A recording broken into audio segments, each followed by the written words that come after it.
Chelsea, I think we're ready. Hi, Chelsea. Recording. Good afternoon. Come on up here. Okay.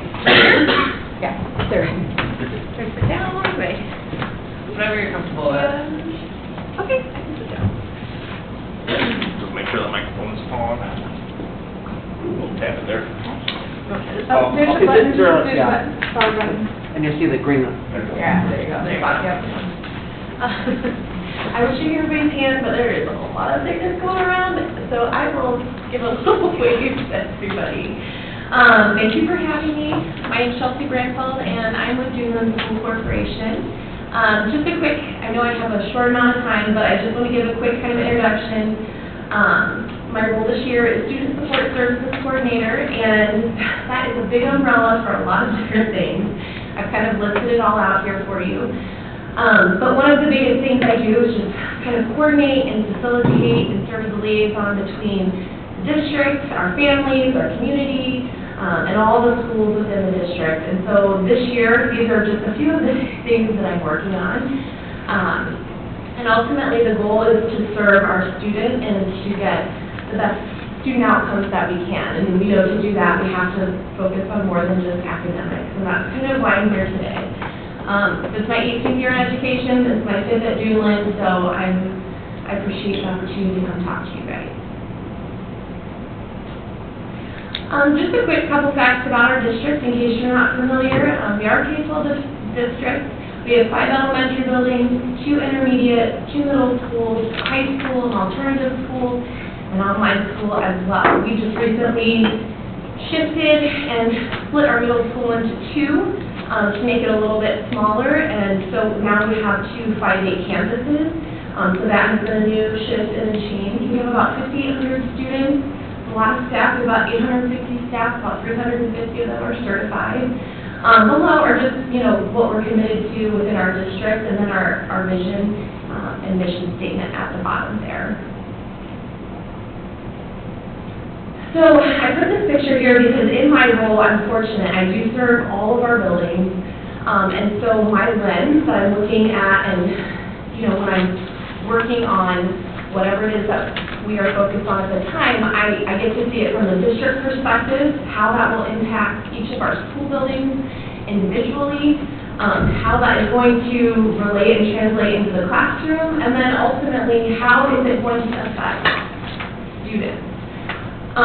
So the lens, it starts big, and then we kind of chisel it down to how is this going to impact our students, their well-being, and their success.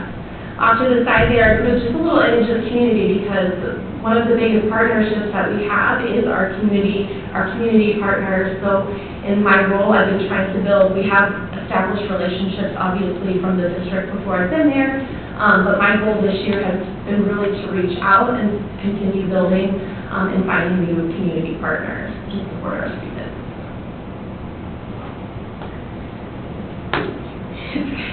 Obviously, at the school, we have these school-based supports, right? We have processes in place to support students academically. We have student services. We just shifted our exceptional learning program this year. So our students with special needs are now part of our district, as well as mental health supports. So we have these school-based supports. We have community supports, and so my role and my goal and vision this year is to take these two pieces and bring them together, have that collaboration, so we can intervene when students are struggling, whether that's academically, whether that's with mental health or substance abuse, whatever it might be, and collaborate to help our students in the best way that we can.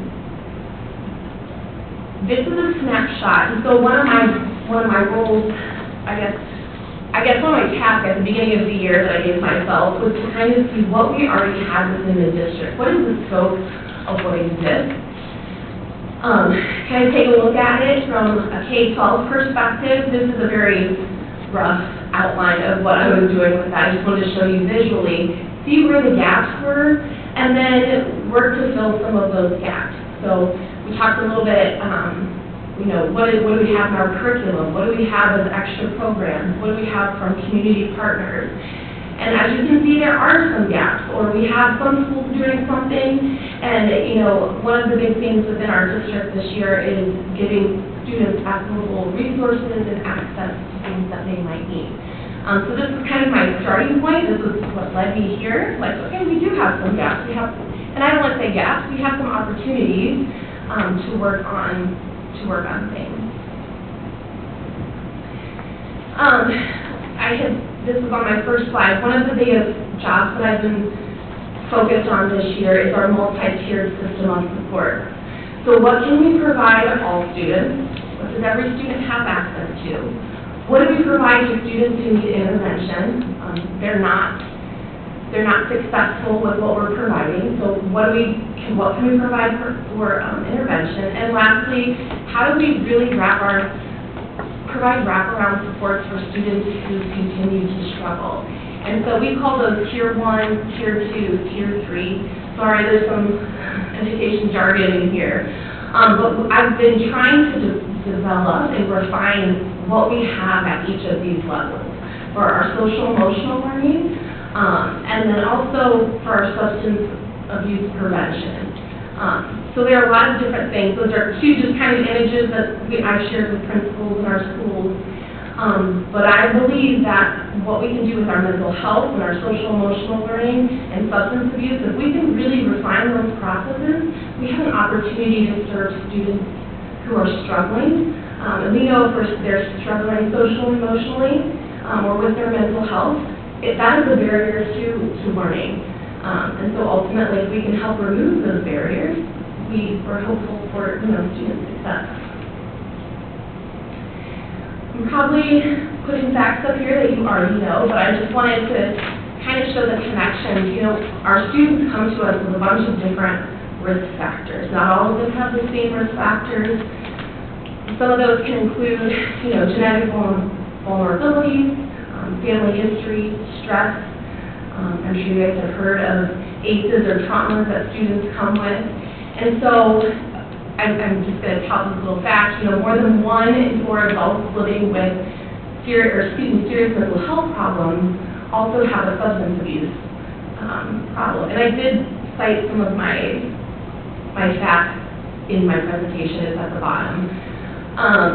So why is that relevant to school? Well, we're talking about adults. At the school level, we have an opportunity to catch our children. We have plenty of time to work with them and support them while they're with us.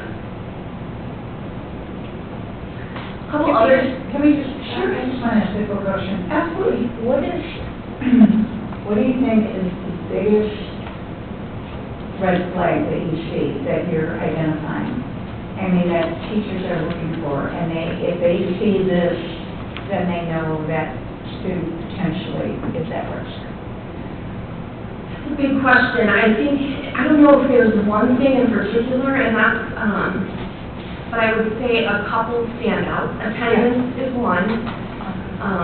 That is something that we've been talking a lot about just across the state because we're in with attendance. Students who are struggling with behavior. So a lot of times a student who is struggling with a mental health condition or problem, it comes out in behavior. So behavior is another red flag for us.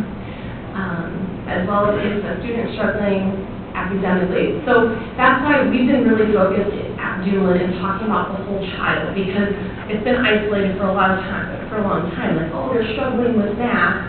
Well, there's probably something else going on. So we've really tried to talk about and look at the big picture of the child for this very reason. Sometimes the red flags aren't coming out in what we would assume they would, and so that's why we talk about attendance. That's why we're talking about social emotional learning and behavior as well.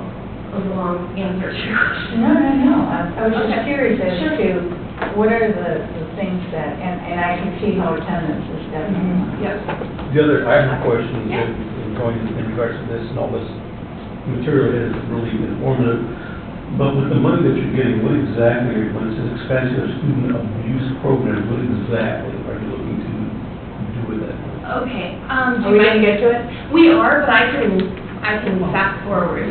Well, I got a question on this slide here. Okay, go ahead. These are national stats, these aren't Chesterton stats. These are not, no. these Okay, are so not- what are the Chesterton stats in this? Well, that would be a lot of data. I don't know if I have exact data for all of these different things, but I think these are from the Indiana Youth Risk Okay. Behavior Survey, so it is Indiana. They're not Chesterton specific. But if I, based on what I've, talked to our counselors about, because I work with our counselors, these are pretty accurate. We see a lot of students coming to the office for anxiety and depression. Those are probably our two most common.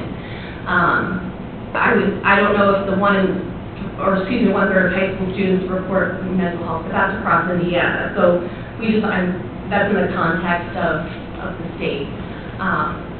And I think we know that mental health is something, especially since COVID, that our students have been struggling with. And so I think this is an opportunity for us. If you go to the next slide, I think if we can provide education, we can provide early intervention, this is where we can support students the most. Just really quickly, we have some things in place for mental health. We have some programs that we use for all students, for like emotional regulation, for social emotional learning.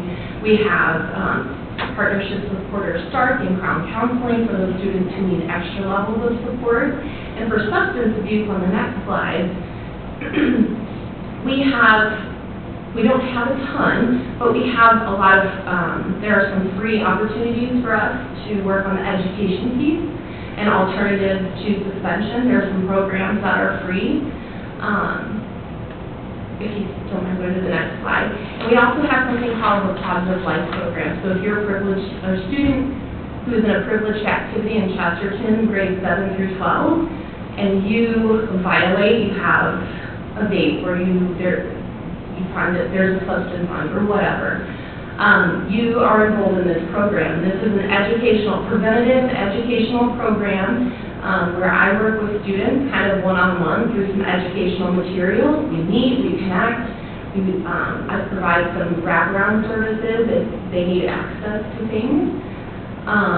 But I would like to build this up because if you go to the next slide, let's say you're not in a sport or you don't thrive, or you're in grades K through 4, that's where I'm looking to use this grant money.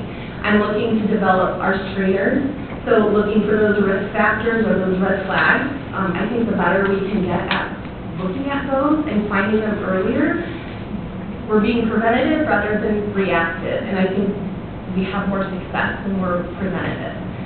I would love to use the money for access to some curriculum, some digital content, and really the majority of what I would like to use this money for is to build up kind of a diversion and deferment program K-12. Right now, I think it's well developed at the high school, but even that could use some refinement and just another look, right?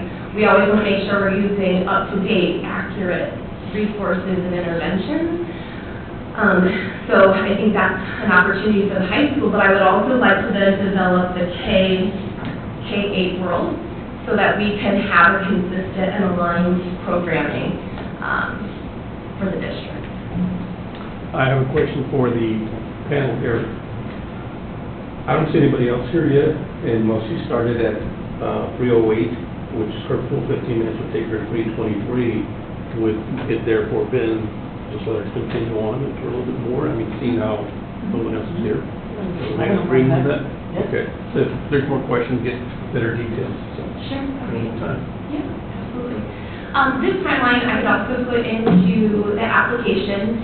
A lot of the work that I would like to do would happen this spring, so if we were able to be granted this money, I would then pursue whether that's curriculum or digital content that costs money, right? So otherwise I would keep working into this world of the free resources, which these are great, but I think having access to some paid and sustainable resources would be valuable to our students in helping us build this up for our district. So a lot of the work that I'm hoping to do would be in the spring, and then by next year, I would love to have in place this K-4 programming, K-12 programming and alignment, so that we are ready to go. I didn't answer any question. I know somebody else had a question. I got more questions too, but. Okay. No, go ahead. Okay, so you said if you get the money, you'll pursue?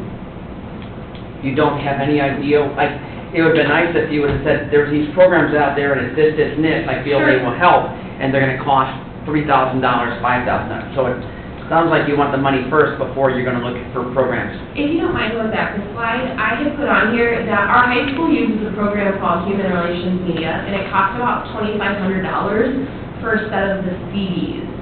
And so that is, so there are some benefits to having a set of CDs. It's a little more static. It has to stay within the high school. So if I needed to borrow that, I couldn't do that.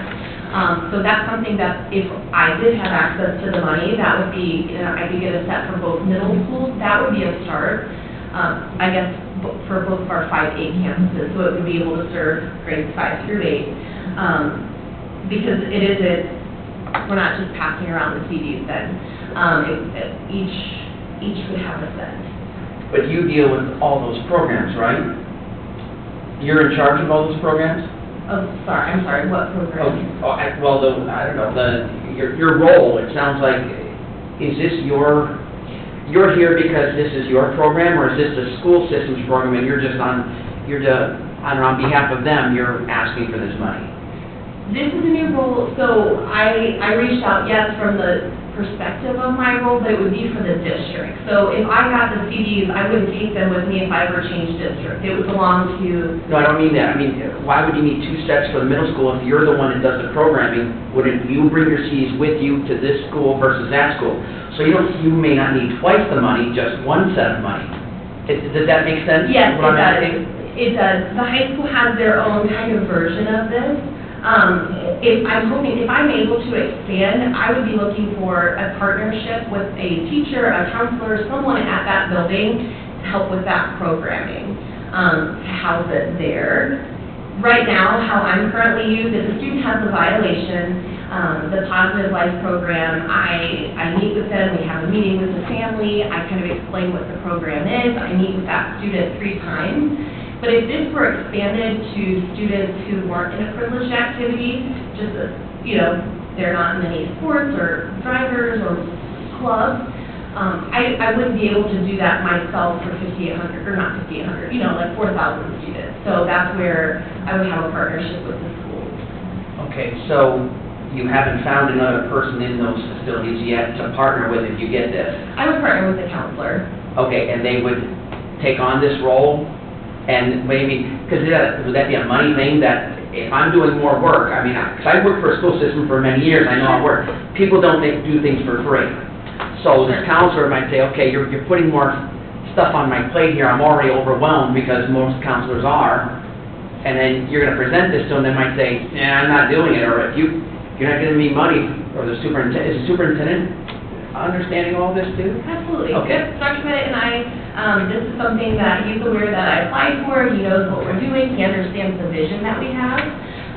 And so, if it isn't a counselor, they're already a part of the Positive Life program, and we also have some programming, I didn't put it up here, but through our courses, like that our teachers teach through our health classes, so that could be an opportunity to share that information as well, through the health class. So essentially, you would be growing the team. Yes, To that would expand this program, you would have the counselors at each school. possibly as well. the assistant principal. Yeah, okay, makes sense. But right now, it's just you. It is just. And to grow, you have to make it feasible. Well, yes, absolutely, and I would say with the Positive Life program, the counselors they're invited to all of those meetings as well. So if I'm meeting with a student, they're on the invite. So, yes, well, I would, like I said, the Human Relations Media is one example of a program that we could purchase. There are others as well that are digital. But the idea is, if we were able to get the grant money, the idea, I appreciate you saying that, Megan, is to grow the program, and the supports that we have within the district. So if I'm not there, it's sustainable afterwards. No, this is going to probably sound like a strange question coming from this side. $5,000 to $8,000, and it's commendable on what you want to do, but is that max of $8,000 enough? I will be honest, I explained tonight, this is the first time I filled out a grant application in a role. I've been in the classroom, I've been assistant principal, I've never done a grant. Okay. So I didn't want to seem greedy. I don't know, I didn't want to seem greedy. Well, I understand that we are here to help the community, Sure. and if, let's say after you leave, we talk and we find out that this is a great idea, nobody's saying that it is or isn't, but let's say for the sake of discussion, we find that this is a great idea, board, can we go past her amount that she's requesting? Is that something, Megan, that, I didn't hear that. let's say we think this is a good idea, but understanding what she's trying to do, that, let's say she's got 5 to 8, and we look at it, we get some more information that maybe 10 would be better. Are we allowed to do that? I was actually going to ask if that was a possibility. Well, that's why I'm asking it now, because I'm looking at all this, and it's pretty good. I'm going, will it be enough? So, the whole purpose of this is to make sure you have what you need to Right. do. And it's like, example, if we do this, it's only 75% of what you're actually going to need. Right. We're doing a disservice to you. But the other idea too is maybe we give her what she's asking for this year, and then she has an opportunity to pilot it and see how it works, or comes back next year and says, hey, There's another way. here's, we have examples of success stories. But essentially 5 to 8 would cover what you hope to do this year. Okay. It'd be initially. Initially, yeah. and then you can kind of go from there, or how. I mean, ultimately, I think it really does come back to mental health. And it is hard to say, oh, this is a mental health program, it costs $4,000. That just isn't feasible right now, because this role, I'm exploring all possibilities and creating these partnerships and trying to find more opportunities, the more supports that we can have with mental health. We have all these students who struggle with anxiety, ADHD, and being able to support their mental health, we know will ultimately help them avoid using substances, and I think that is the true goal. So there are mental health supports that cost money, and I don't have a number for that, so. Are there any other school programs around? Does Valpo do anything like this? Yeah, are you aware of any, Crown Point, any of the big school systems doing something like what you're proposing? I am not sure. I will say that Chesterton is one of the first who created a substance diversion program at high school. So their Positive Life program has been around since the 90s. I don't mind, if you don't mind going back to the slide that has some stats on it. These are the statistics we've had, since like 2010, even though it's been around since the 90s. I pulled these together this year for our superintendent, and we've had 100% success rate with this program for students who've had violations. Now, these are students who are in some type of activity, but we know it's not just students who are in activities who struggle with mental health or substance use, and we want to be able to support all of our students. I would love to grow the Positive Life program, continue using evidence-based practices, and Yeah. Is there any other questions? I think we're at 3:30. Thank you. Yeah, Thank you so much for coming in. Thank you. And Nice to meet everything. everybody. We'll hopefully within, by next week, for sure. So, thank you for your time. Thank you. Did you work at East Porter, by the way? I did. Okay, I worked at Cal for a while, so I was like, he looks really familiar. By the way, Dave, I didn't realize that you filled these out for us. A little bit, yeah. Maybe I should have used a different font or something. It's quicker than most people.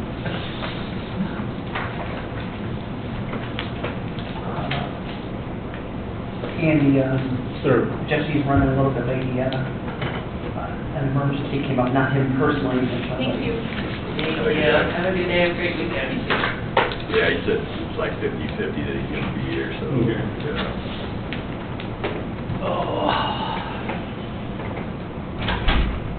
Sir, who do we have in the back? I'm Michael O'Connor from the Marine House. You wanna come up?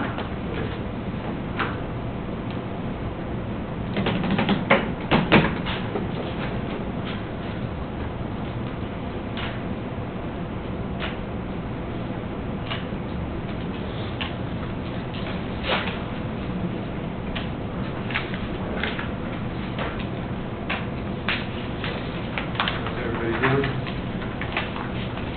Doing pretty good. Ready for the weekend?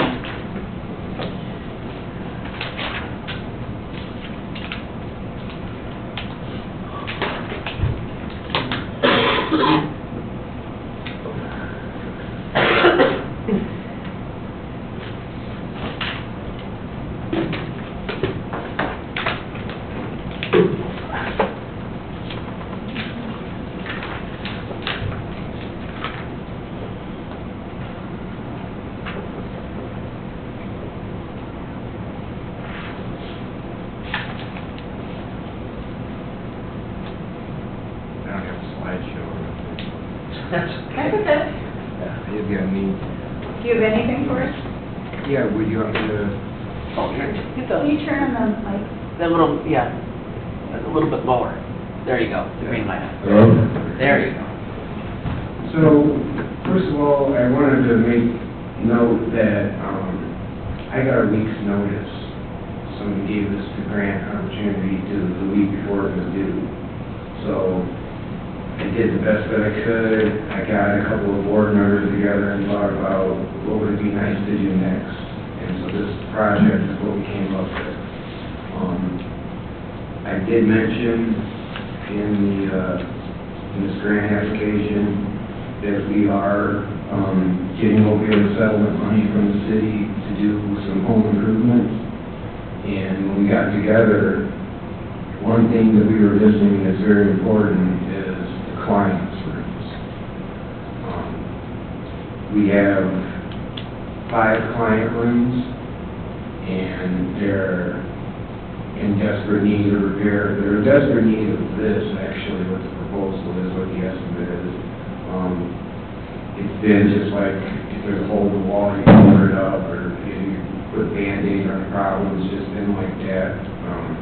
But with this opportunity, we can make huge improvements in the room, and, you know, we have guys, we've been dealing with the opioid epidemic for years. We have guys that are in different stages of recovery, and I think that there really is something to say about the environment that you live in, and like how it affects your attitude, whether it be positive or negative. And honestly, right now, the rooms don't look, the client rooms do not look good, and they're in desperate need of repair. This is Do like. they live in the client room? Yes. We have up to 14 clients at a time, and then 2 staff members live there too. The assistant directors live there. So we have a total of 16 guys. We have been doing a lot with that money that I mentioned. Right now, we're in the middle of a kitchen remodel. We got new flooring through the main floor. Did you repair your roof? Yes, we're thanks to you guys. You guys helped us with the roof, and you guys helped us with the fire escape. Okay. That was another thing too, that thing was falling apart, and like, we need to do something, so. And I think it's, I go back to, I think it does affect the attitude, you know, if you live in a gloomy, dim place, you're gonna be gloomy and doomy. If you live in nice, you know, your attitude's probably gonna be a little bit more positive. And I think these guys can use all the help that they can have. So it's a big job. I just told the guy, I was able to get an estimate in a week, and I told him, I said, just put me an estimate for what the entire job would be. There's two client rooms downstairs in the basement, there's 3 client rooms upstairs. So he did, he just went through. That being said, I know it was a large amount that we asked for on this application.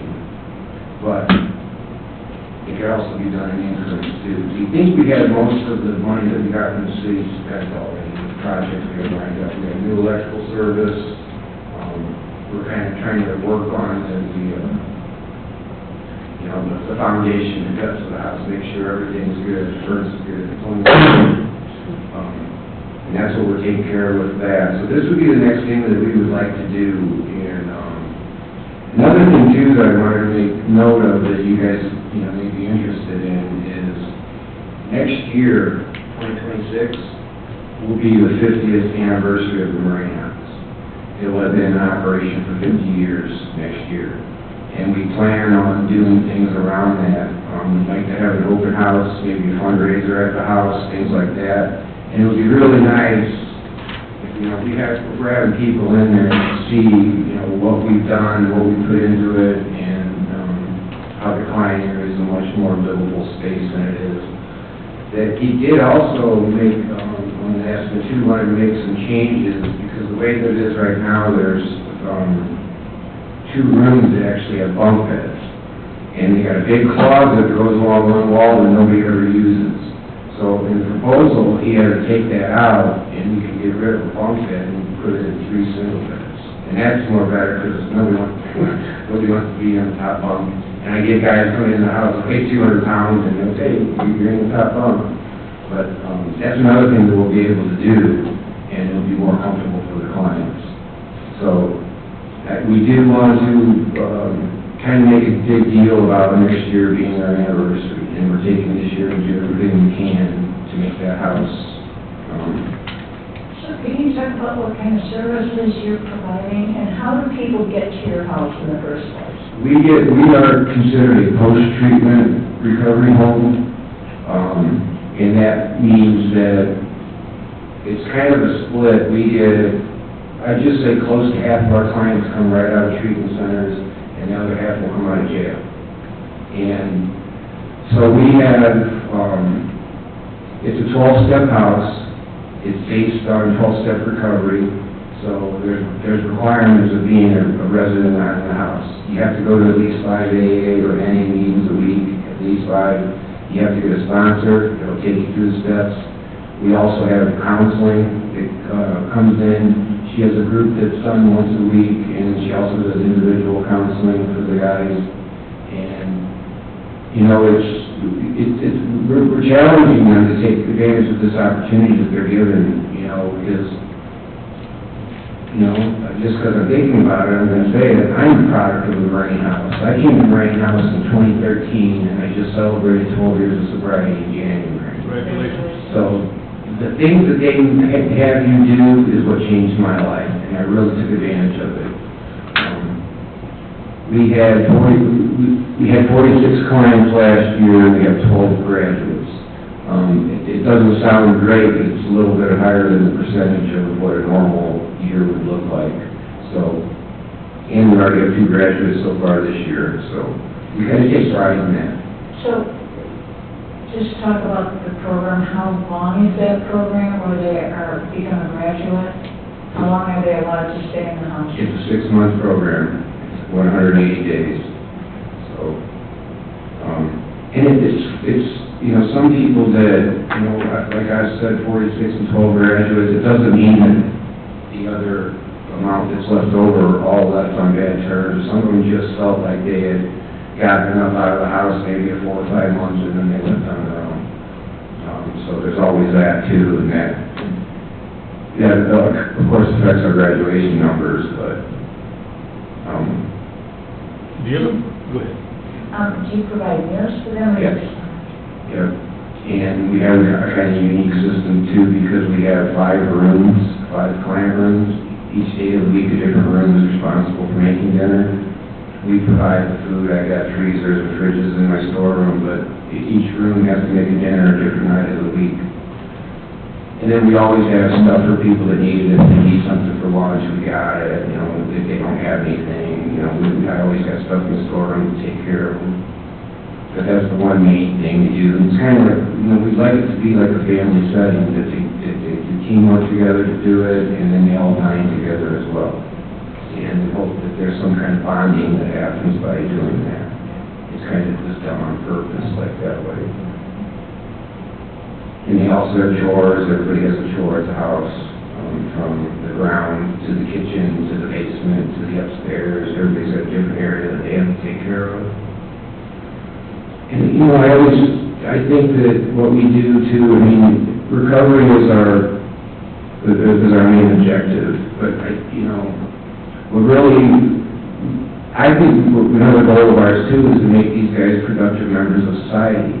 Get out there and work, go to work in the morning, come home at night, have dinner, go to a meeting, go to bed, get up and do the same thing all over again, pay your bills, and you have to pay fees to stay there as well. So, not only do we work on the addiction and alcoholism, but just, being a little bit more productive, accountable.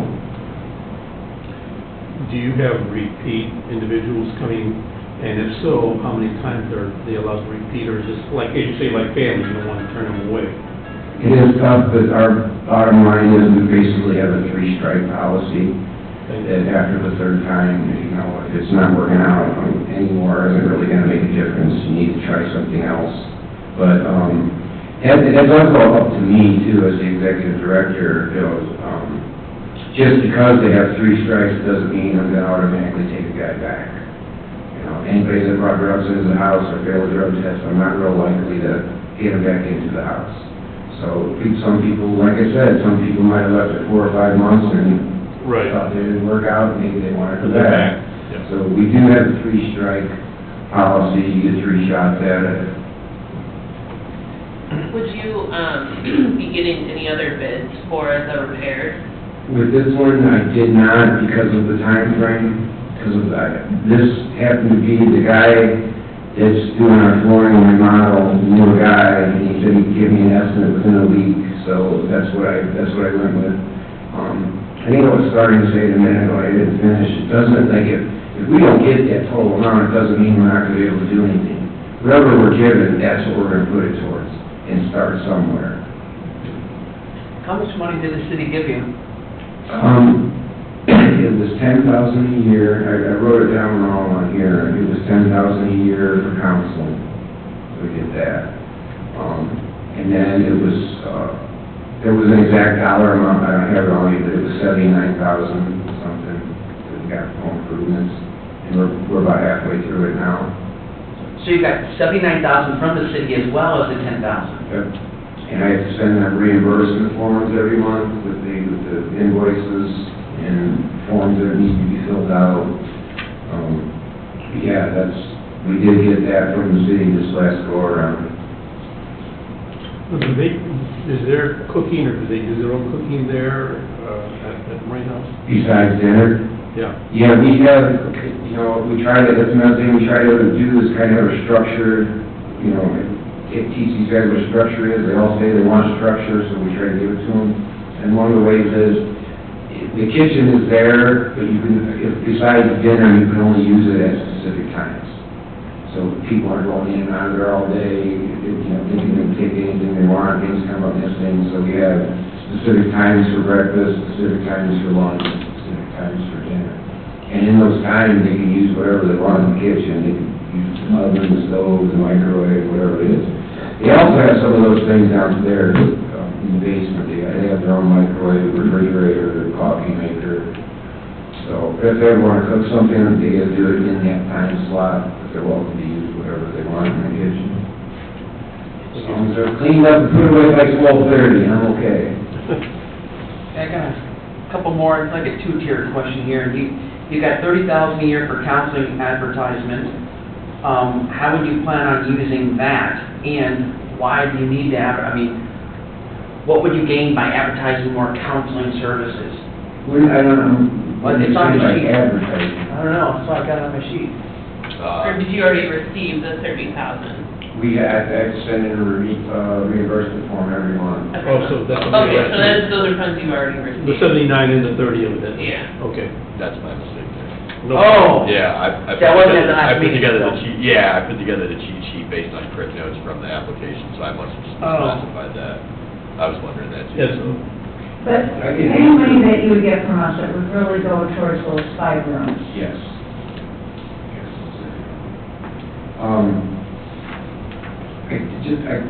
The advertising part of your question kind of threw me off, but before we got this grant, we paid her $600 a month out of our money. So with this, now we don't have to do that, and she gets just like a little bit more money a month. I think it's like $680 something.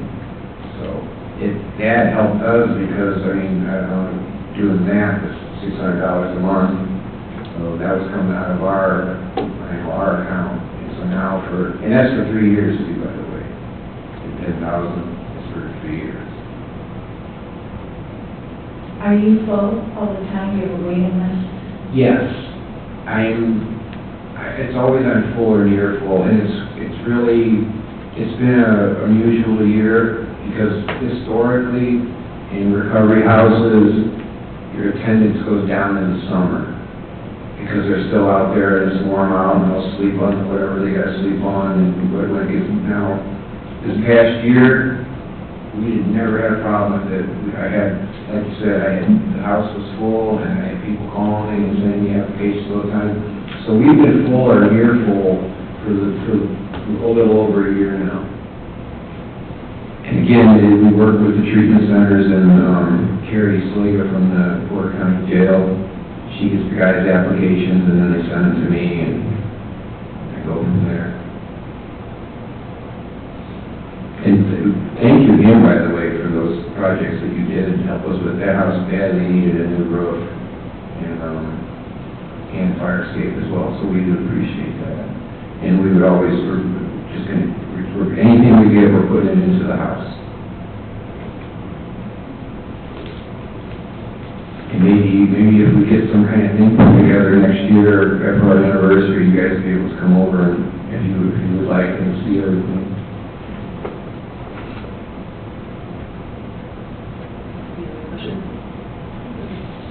Could I just get your name again? Michael O'Connor, and I'm the executive director.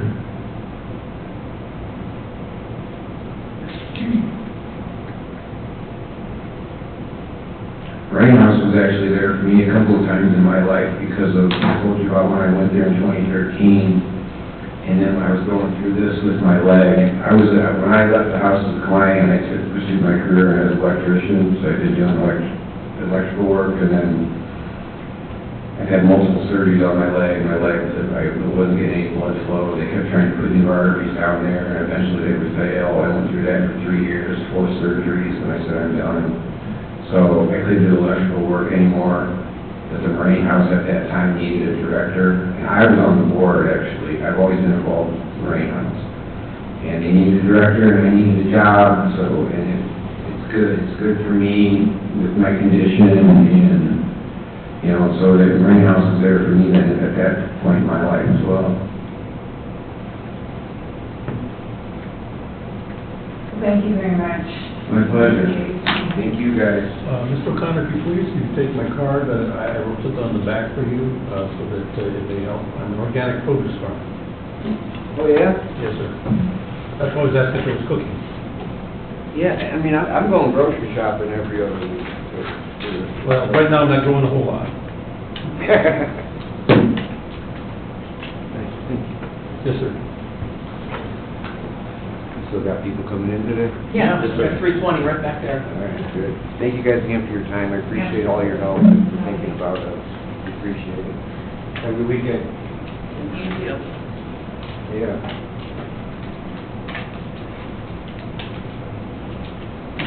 Alan, come on up. Ready? Someone thinks the next contestant, come on down. Hey, Price I was is at Right, huh? They had the Price is Right Yeah, that's why I said it. show, I was there. He was there, that's why I said that. I didn't get picked. Oh, you went to the first? Yeah, he had his eye on Oh, that. in the live show. It was at the Horseshoe Casino. Oh, really? It was a lot of fun. It really was. Who hosted it? Some guy that I've never seen before that, I guess this is his gig around the country, but it's never aired or anything. It's just a live show. It wasn't Drew. And we're definitely past the Bob Barker era. Oh, jeez. Yeah. And you are, sir? I am Alan Brasula From? 320 Recovery. had an opportunity to visit your location in Oh. Michigan, and I think you're wonderful. Thank you, thank you. Yeah, we're very, very grateful for that space, for sure. I mean, I think that, you know, that's kind of like that gentleman was saying, to where we want people when they walk into this value. And so being able to have a space like that is a definite, you know, bonus that we're very grateful for, so. She wants a gym membership is what she wants. Okay, we can work on that. I was gonna talk to you We could work on that. Actually, I wanted to be in one of the bands that you have Oh, yeah. playing at night. That's right, she's a singer. Oh, yeah, okay, all right. So she. Okay. We'll talk a little bit about that. Yeah. Am I good to get going? Why don't you go? All right. Well, thank you all for this opportunity. Again, I'm Alan Casula, the Executive Director from 320 Recovery. So 320 was established in 2019, and we are one of 2 recovery community organizations, certified recovery community organizations located within Porter County. We're dedicated to offering free, evidence-based recovery support to individuals affected by substance use disorders as well as struggles with mental health. Within the last year, 320 has enrolled roughly 96 new individuals.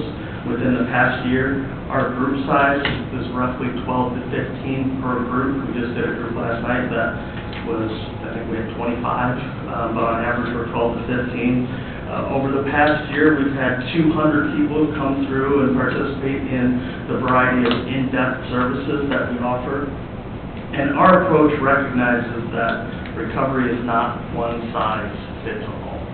And so that's why we provide multiple pathways, including peer support, creative outlets, expression, movement, nutrition, neurofeedback sessions, and so I'll get a little bit more into what that looks like. One of the things that is very important is we ensure that all services are available at no cost to our participants. We don't want that to be a barrier. I always use no cost to them and not free, because there's a big difference between those two things. Indiana is currently ranked 2nd in the nation for reducing overdose deaths. That's the most recent CDC data from 2023. 18% decrease in overdose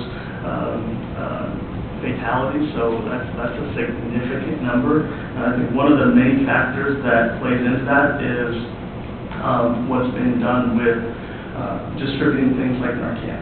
And so for us at 320, annually we distribute at least 1,500 doses of Narcan each year to get out. You know, I think that obviously we're not responsible for the 18% decrease, but I like to think that we played a role in that. And so that's one of the many things that we do. But what that does is it really gives us an entry point to connect with people. We go out in the community, we meet them where they're at, and really from there try to leverage that to get them connected to services. That could be getting them into treatment. That could be getting them enrolled in 320, whatever they need. It could be housing, so on and so forth. And so with that, our ask, as you know, is for $25,000 to sustain the recovery programs that provide the alternative pathways to healing. Again, there's not a one-size-fits-all. So we're looking at specifically areas like art, music, fitness, cooking. And so art is one of those things that provides an outlet for self-expression, helping folks process those emotions. Music fosters that connection, helps with emotional regulation, reduces stress, promotes mindfulness.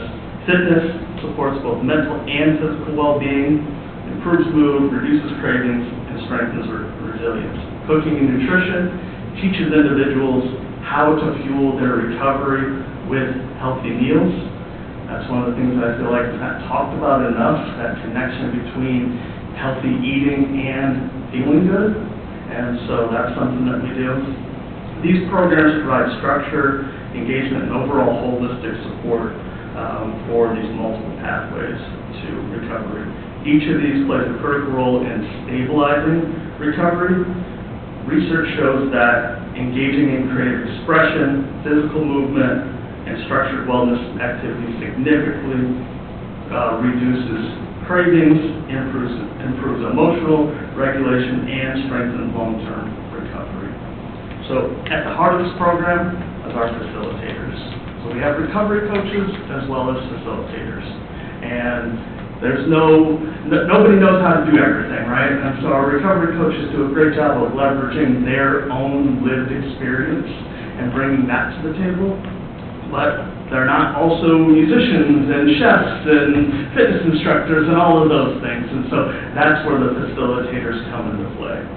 So when we look at this, they really are experts in their domain and really bring a level of expertise to these programs that is crucial to really keep a standard within the program. So that's one of the many reasons why we feel that role is so important.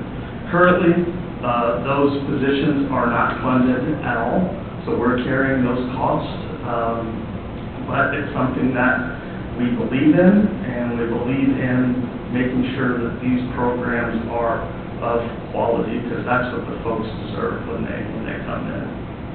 So this funding would directly support those facilitators. I mentioned in the application a program called Brain Paint. Brain Paint is a neurofeedback program. There's a lot of evidence that supports it. And so what it is, goes through and they put on these little sensors on their head and actually traces their brain waves, where they're at, gives them a baseline of where they started, and then from there it gives them specific protocol. It could be helping with impulse control, it could be helping with depression, it could be helping with trauma, so on and so forth. I've not been able to find any other place within the community that does that, and within other communities that offer it, it's between $100 and $150 a session, and they want you to do 3 or 4 sessions a week. That's prohibited for most people. And so for us, it's something that we've always looked for funding to underwrite that as far as the program cost and everything like that. Right now, we do not have funding for that, but again, it's one of those things that we firmly believe in, and we've seen the changes that it's made within people's lives, so that was part of this proposal as well. Can I just ask, after they do that brain mapping and they determine something, then what happens? So they're assigned a specific protocol. Okay, and and that means? And then, so they'll come in 2 to 4 times a week, and they're set up with the computer, with the brain mapping, and they go through that. And it's really been, we've heard a lot of feedback from our members. One individual said that, wow, I'm dreaming again. And so that, to me, from a clinician, I know that means that they're processing things, and so seeing things like that. So the computer maps something, and then what happens? Is there something on the computer? Yes. Oh, okay. Yes, there's something on the computer screen, and everyone that administers this goes through a training within the program. The individual that created it hosts a training to have them go through, so they're equipped to know how to navigate through it. And then after X amount of sessions, they'll do a reassessment to see where the weights have changed, and that's really a pretty neat thing for people to be able to see as well, because there's one thing to where it's like, okay, I'm making progress, it's another thing to see the progress, and so that's motivating for a lot of people there. But yeah. Okay, hang on, I don't want to ride on that one. Okay, so you're doing this now? Yes. And you want to expand it? Is that what you're asking for? So right now we're doing it without any funding. Okay, Yeah, okay. yeah. Now, does someone have to have what if any one of us said, we just want to get our brain mapped, or is it only for people that have some kind of an addiction? Either substance use or mental health struggles. So mental health can almost be anything. Yeah, I mean, So does this- Marty tells me I'm crazy all the time. So does this basically charge you every time you do a brain map? No. Or you pay for the whole system? It's a monthly subscription Oh, fee, monthly. and so that's what we included in the proposal. Is there a limit on it? Just, Nope, No, Wow. there's not. So, yeah, so that, I believe, I have to look in the proposal, it's around the $500 mark, is. A month, $500 a month? Yeah. And so that was one of the things that we asked for within our proposal. So the people that administer that are trained in it, They are are. they also, because you're at LSW? I am. Okay, are there any other clinicians? No, so it's meant Okay. to be non-clinical. Okay. And That's so, what I thought. so it is, can be administered by anyone that's gone through the training, and so, Okay. but what we have is our peer recovery coaches that do it. Okay. So those folks with lived experience, so then, if there is something that comes up or something like that, that they can, they can have, someone there to at least talk to and help them with Okay. navigating that. Okay. Is there an age limit to this? No, I mean, for us currently, we serve 18 and up, so, anybody can. Okay. can engage. Do your clients enjoy doing it? They do, and, it's one of those things that, as we've expanded, we currently just brought on 2 more recovery coaches, and it's one of those things that I feel like it's a hidden gem. Like, one of the things that we would like to do is work with counseling agencies and say that this could pair well with, counseling, not replacement of, but in addition to. Like I said, we have 2 coaches and we just brought on 2 more, so we didn't want to put it out there too much and not be able to meet the need, so. Just a couple questions. Is Amber still involved? She is our board president. Okay. Uh-huh. And last year, this was the coolest thing. You had a $25,000 match from Chesterton to the $25,000 that we awarded you, and then you were able to get a $50,000 match from the state? Yes, so that is how we've been able to do our harm reduction street outreach. And so that's how we're able to get all of our supplies. So we go out into the community and that's where we distribute our Narcan. We also have the backpacks with all of hygiene supplies. We were really meeting a lot of house communities, meeting them where they're at. And so we distribute at least 100 of those backpacks with Narcan, with fentanyl testing strips, with those hygiene things. At least 100 of those a month. We also supply them to the local Porter County Jail as well, and so looking to continue to do that. And that current funding cycle runs through the rest of the year, so we're grateful to be able to continue to do that. Is there any chance that any of these dollars that we would give to you, grant you, that they would be matched? So, Are there any other monies out there that would match this, or we could match that? Sure. So what I put in as far as, kind of the in-kind match was looking at this to where this is to cover the program facilitators. Every program that we run has the facilitator and the recovery coaches. And so that would be the in-kind match that we would do to be able to make sure that those costs were covered. And that's a variety of funding sources that, that cover that. We love it when our money's are matched. Absolutely. It's always good to stretch a dollar. I know. For sure, yeah. In spite of what, some people may think, there's not unlimited dollars. Do you still have the chef making good meals? We do, and I wanted to talk a little bit about each of the programs. So our cooking program, all of our programs I think are special, and maybe that's a little bit biased on my end, but our cooking program is always one of our most heavily attended. And I think that Kenny is who you're talking about, Chef Kenny. He does such a phenomenal job. He's one of our facilitators. In that kitchen, what we do is we go through, we talk about, a certain meal we'll go through. We'll do an appetizer, and then we'll do a salad one week, and then the next week we'll do a main course, and the next week we'll do a dessert. But he makes them healthy. But not just healthy, but also good, because a lot of times people don't realize that those two things can come together. Absolutely. And, one of the biggest wins from that is when folks take one of our recipes and they bring it they bring it back to their family, and they make it with their family, because it's not just about what happens within the walls of 320, it's what it sends outside of that. And I think I'll always remember, we had one individual, it was one of the salads, which who would have thought it would be a salad, right, but he loved it, and for his birthday, he brought the recipe home to his family and said, can we make this together? Like, to me, that's recovery. You think about that rebuilding, that reconnection, that's pretty amazing, And so our art program, it looks a little different. What we've been doing is kind of workshop-based. And so currently what we're doing, we're working with the local artists, and they are painting they're painting album covers that tie into their recovery.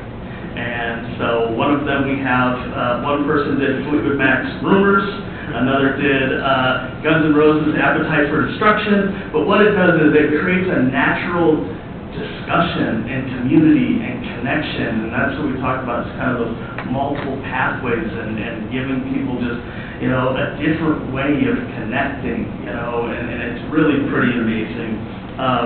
Well, I think what's really interesting too that you do is you have those gatherings like on Wednesday evening where the community comes in Yes, too. absolutely. And so that people in recovery know that they have that support. Maybe you want to talk about that a little bit. Yeah, absolutely. So Wednesday nights, one of our pathways is our faith night that we have on Wednesday nights for people that are inclined to pursue that, and we have what's that? What's that?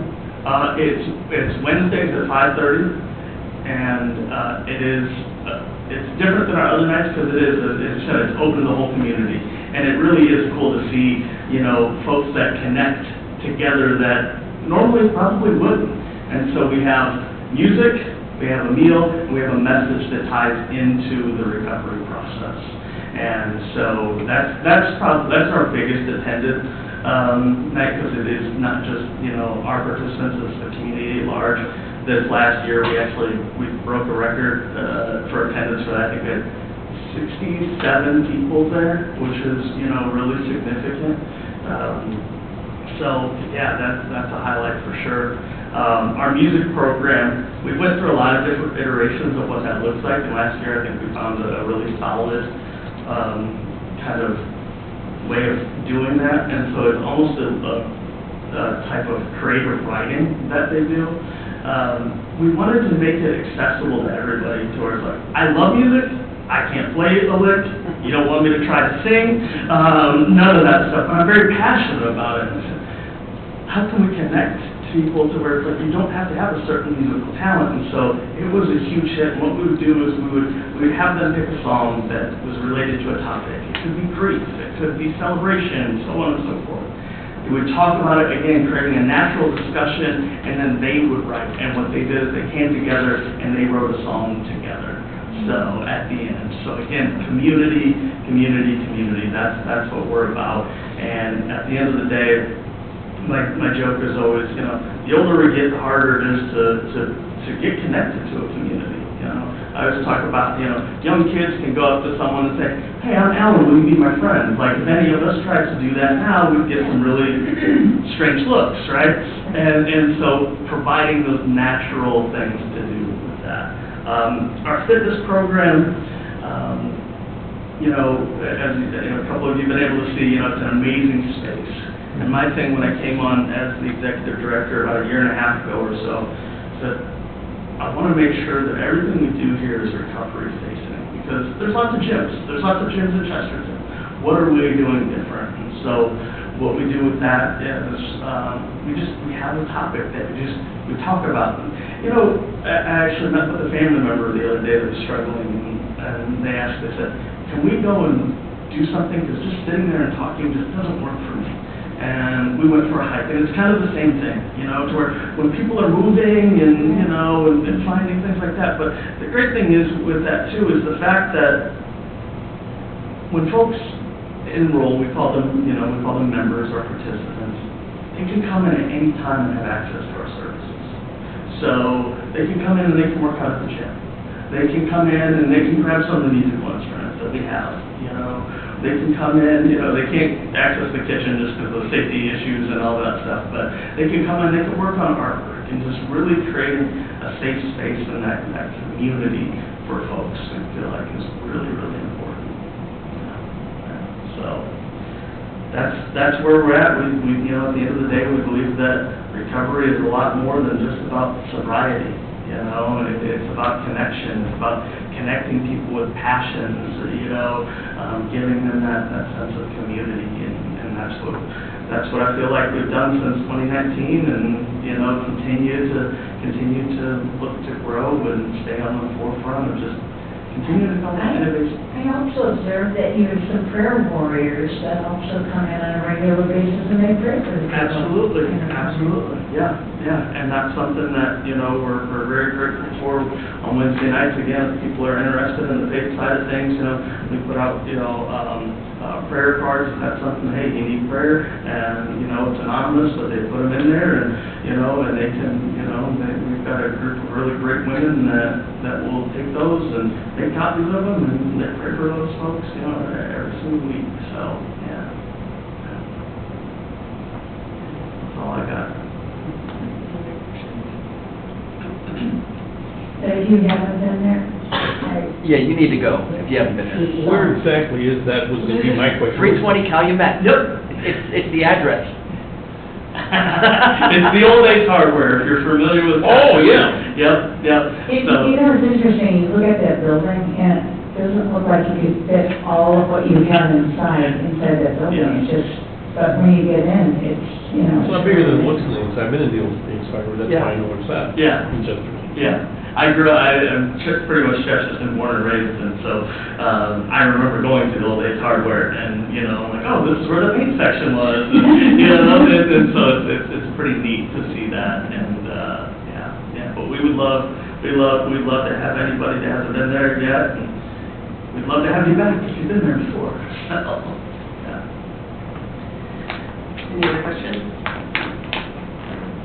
We'll probably, I'm saying by next week, know what we're doing, and we'll be in touch and everything, so, All right. yeah, appreciate you coming in, making Thank the you, time. Ellen. Absolutely. Thank you all for what you do. I'm sure that this is not an easy job.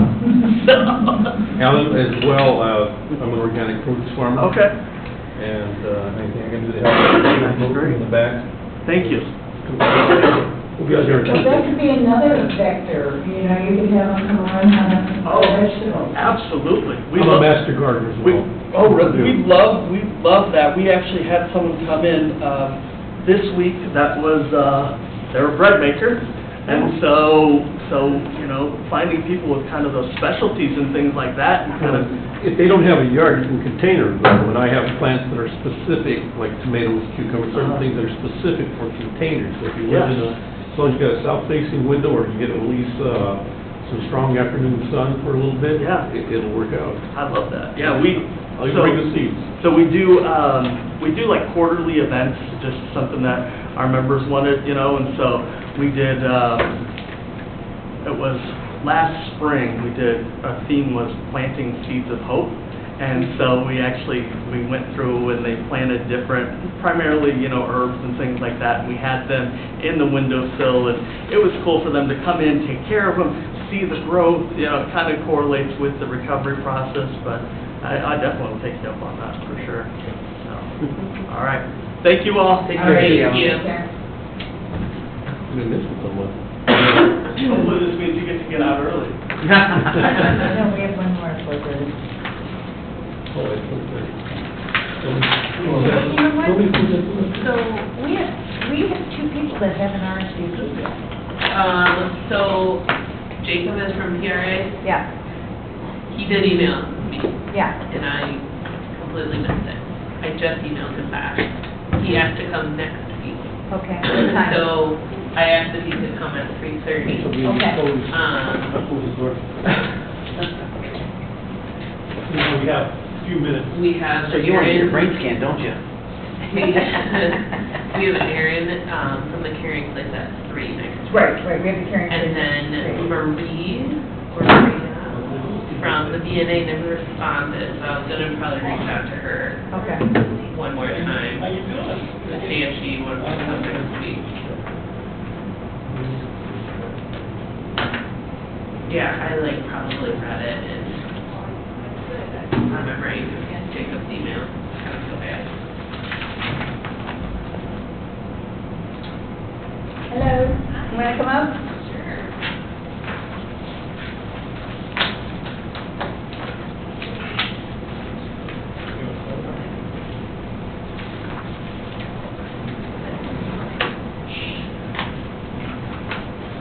Mind if we set up a banner? Go ahead. Sure.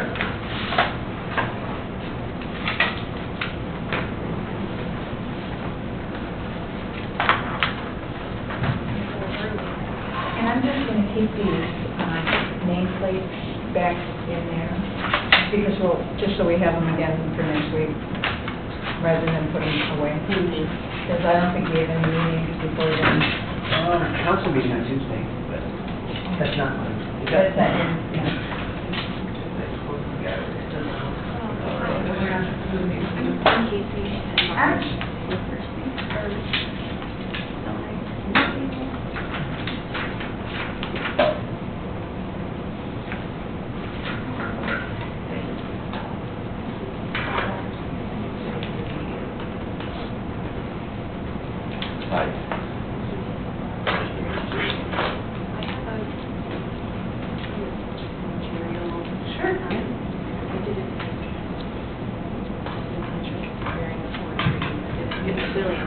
Yeah.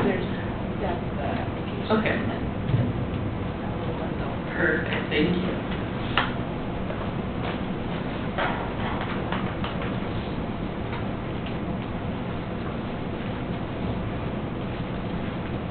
So for DNA, can you just see if they can come at 4?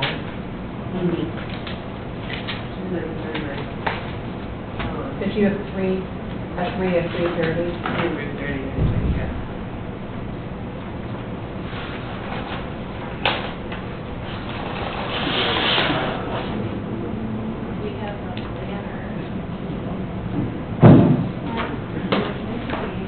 No, it's gonna order some pins from a company in Canada.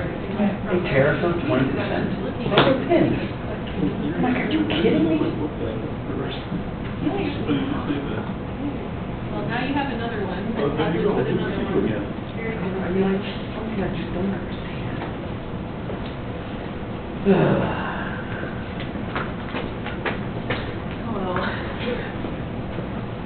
Okay.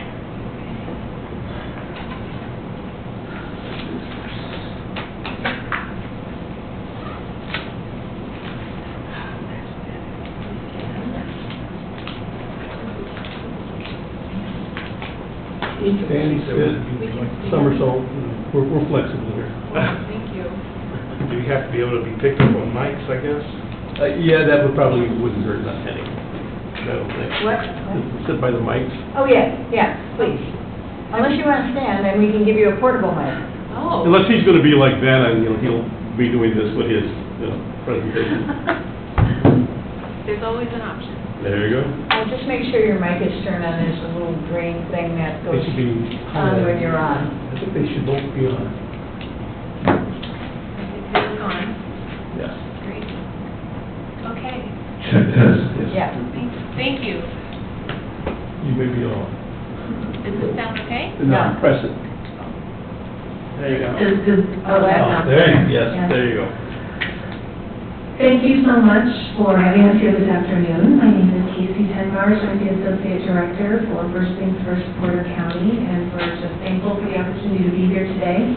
I have with me today one of our advisory board members and one of our partners in one of our signature community projects, Mr. Chuck Roberts of Lakeshore Public Media.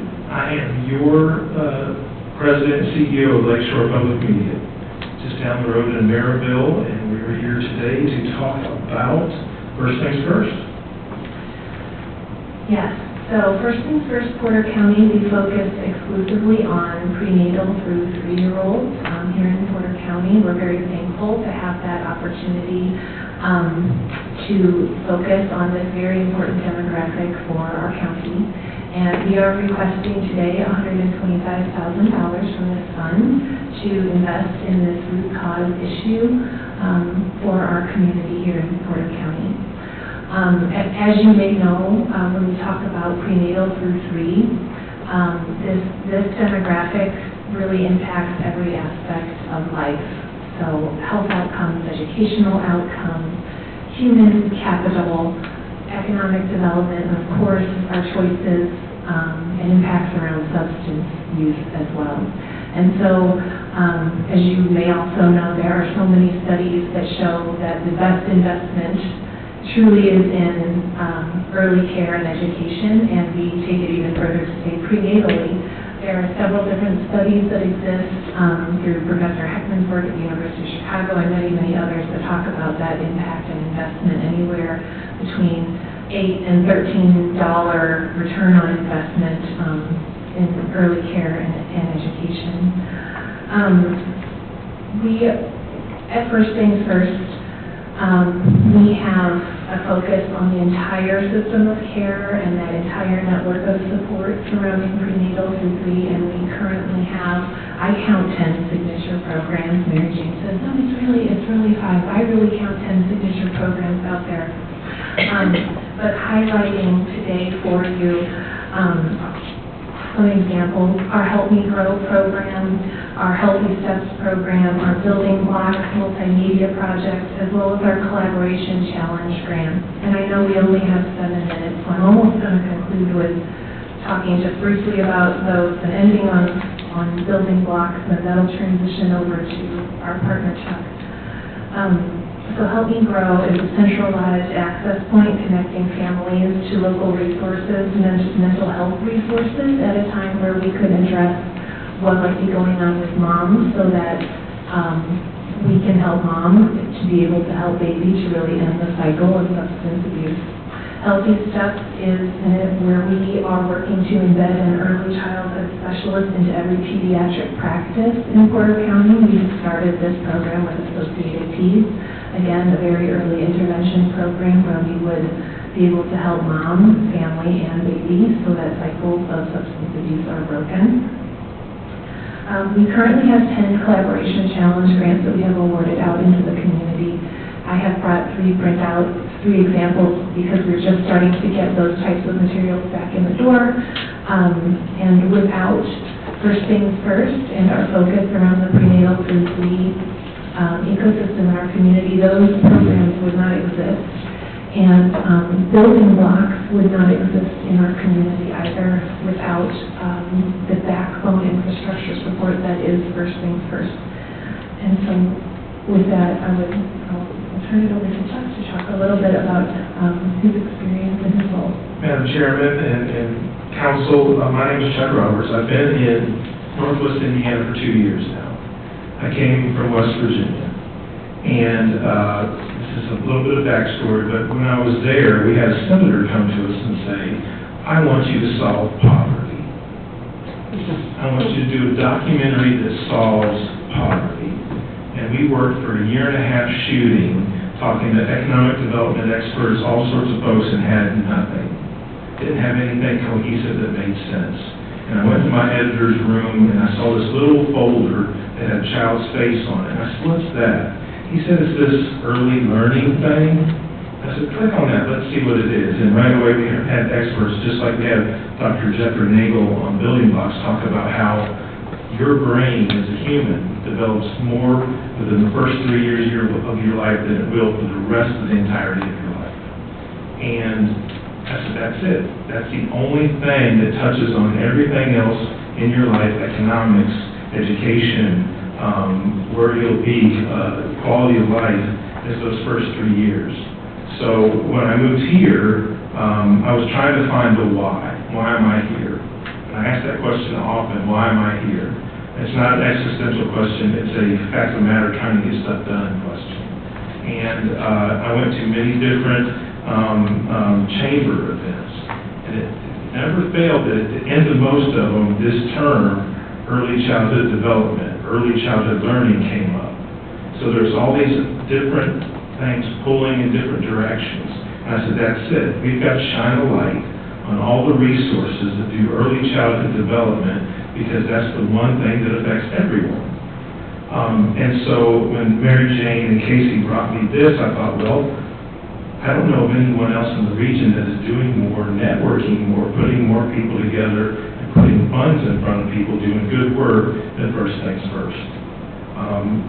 We've attached our wagon so much so that we're doing a TV series, a podcast series, an email link that has all sorts of different resources on it, because it's the one thing that I've found that connects all these things together. And opioid use disorder is one of those things that happens to in prenatal forms that needs to be talked about, that needs to have the resources out there. And I'm sure probably Mary Jane has crossed paths with many of you.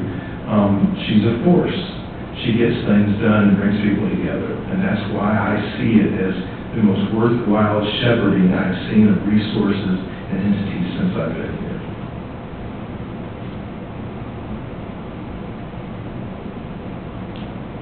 Thank you, Chuck. I appreciate that. I think that's probably our 7 minutes, and we were happy to take any questions from anyone. We thank you for the opportunity so much. I have a question. The amount that you're requesting is $125,000, yes. Is there a possibility of being able to get some things done with, say, a lesser amount? Or is there a matching amount out there that maybe that we could be part of? So I cannot actually speak to the matching funds. There's so many different criteria that come along with matching funds. Of course, we would be able to do something with a lesser amount.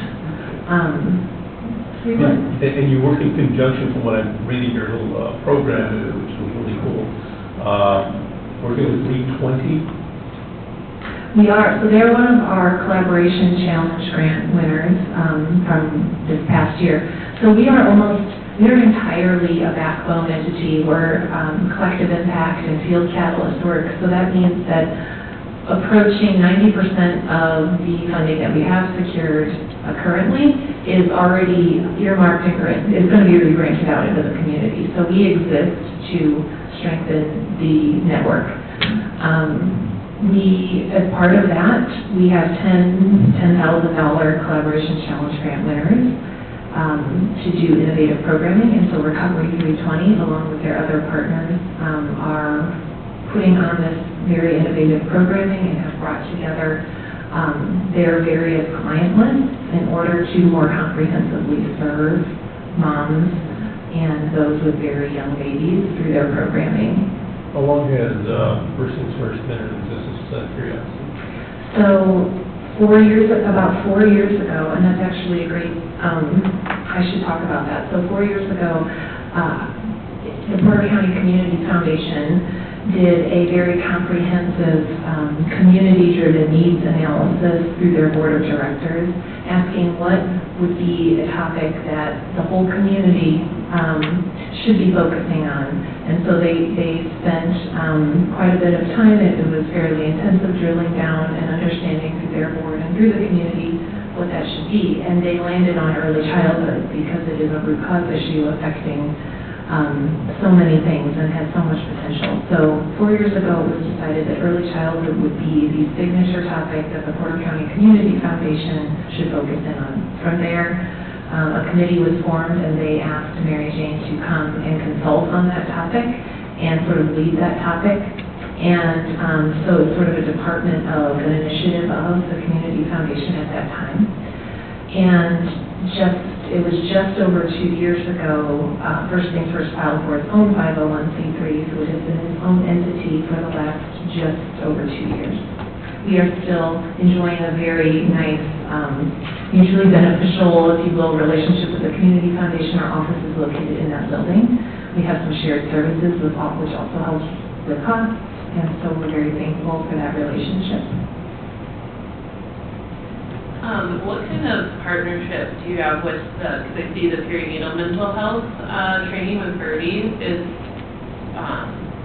save the date. Is there any, like, collaboration with Postpartum Support International in the Indiana chapter or anything like that? Postpartum Support International is not currently a partner of ours, but that doesn't mean that they can't be. Yeah, I have this certification, so that's why I was That's wondering. amazing. And they're always looking for, like, therapists and counselors at different agencies to be certified in this NAM scholarship and stuff. Tell me more. Great. Yeah, I can email you all the information just to check them out, but Birdie is, she's big in that organization and a trainer, to get mental health professionals trained in that, so that's great that this is continuing education. Amazing, great, I would love to learn more.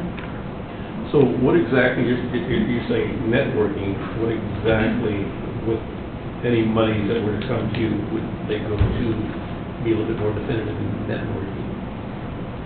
Sure, so the proposal asks for core support for this root cause issue. So as a backbone entity with these 60-plus partners supporting the network of prenatal through 3 and driving programs forward, such as these 4 that we're looking at today, the support would be for general operating support to ensure that this topic is continued to be looked at in this way and cohesively approached throughout the county. So it would support all of these things, essentially. So we are not looking for support for one of these particular programs. We're looking for support to continue forward with this movement, if you will. Thank you. The word that comes to mind for First Things First is facilitator.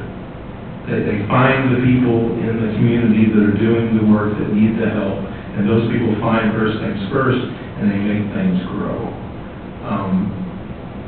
We're a perfect example of that. We were a ship sailing looking for direction, and Mary Jane brought me into the Early Learning Fellowship, where in under like 3 days of the fellowship, my light bulbs are off. I understand, I get it. I understand how this touches everything. It's taken me to a national CPB meeting in DC to talk about this series, about how we collaborate. We're a very small organization. To do radio and TV with 17 employees is a tough pull. And to do that, you have to have a strategy and some direction. And early learning is something that we've gotten on board big time with. I'm in a national meeting where we're training on how to do digital better. It's called the Digital Transformation Project. And we have a heads up on most across the nation because they're still trying to figure out what their project is that's needed in the communities. We have building blocks. And we have building blocks on radio, TV, digital, online, and all these print materials and community events we're doing as well as part of Learn with Lakeshore. But this gives us the direction. And Mary Jane came on as a partner, and to date has not sent us one invoice for what she's done for us. She hosts the radio show, the podcast, she hosts the TV show and works as the producer and understands what this is for the community. So not only is she a good financial shepherd, she's a strategic shepherd in getting things done.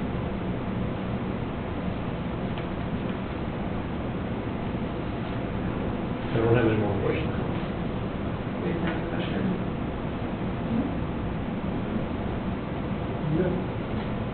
Thank you very much. Thank you for your time. Thank you So, so much. I believe you said what, sometime? Oh, by next week sometime, I don't have a date, but we'll decide and we'll let you guys know, but yeah, in the meantime, I'll forward you some of the information about the postpartum, support program.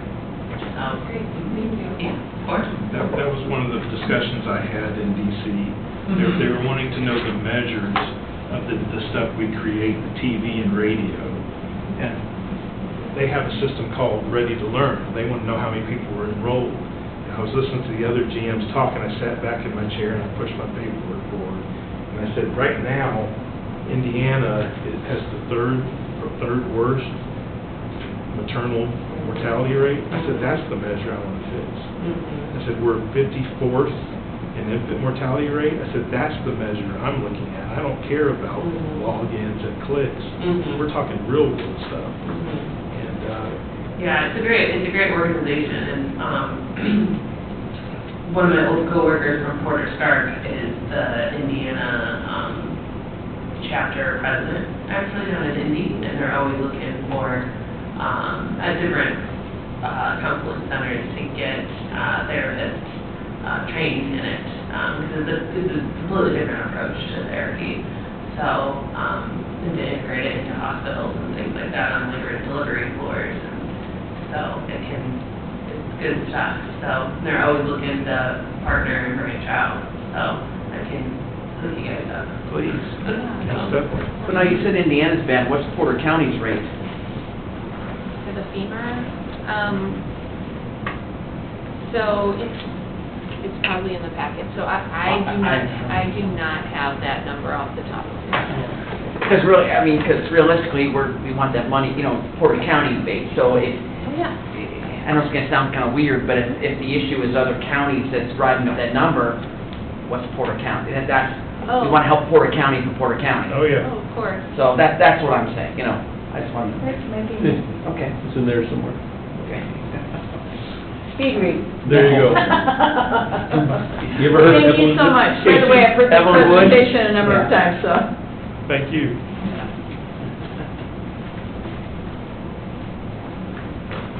See in about 4 weeks again, I think. Yes, it'll be exciting. Yeah, too early in the morning, though. Hey, who sets that meeting time? Laura, I told her, you gotta remember, some of us are coming from like, where they pump sunshine down, you know?